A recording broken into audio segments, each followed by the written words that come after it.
මනෝ පුබ්බංගමා ධම්මා. හැම එකකටම මූලික වෙන්නේ මොකක්ද? හිත.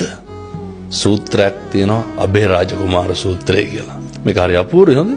බුදුහාමුදුරුවෝ දානේ වළඳලා ඉවර වෙලා අබේ රාජ දැන් ඔය වගේ ඉඳගෙන ඉන්න පොඩි එකා උකුලේ. ඔය නිගණ්ඨනාත පුත්ත කියලා ශාස්ත්‍රූවරයෙක් හිටියනේ. මිනිස්සයාගේ ගෝලයෙක් අබේ රාජ. අබේ රාජ බුදුහාමුදුරුවන්ගේ ප්‍රශ්න ටිකක් අහනවා. බුදුහාමුදුරුවෝ අර පටිපුච්ච ව්‍යාකරණ ක්‍රමයේ යටතේ අබේ රාජගෙන් ආපහු අහනවා. අබේ රාජ පොඩි එකා ඔය උකුලේ ඉන්නවනේ. පොඩි එකාගේ කටේ කැබිලිති කටුවක් තියෙනවා.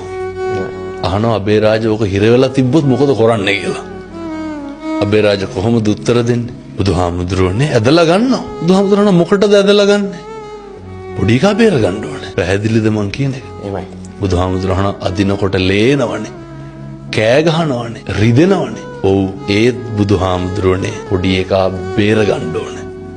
අබේ රාජගේ සිතුවිල්ල මොකද්ද? කැබිලිති කඩුව ඇදලා ගන්න ඇයි? පොඩි එකා බේර ගන්න. දැන් පැහැදිලි ඇති මිනිස්සුන්ට මං කියන එක. වේදනයි පොඩ්ඩක්, තුවාලයි පොඩ්ඩක්. සිතුවිල්ල මරන්න නෙමෙයි බේර ගන්න.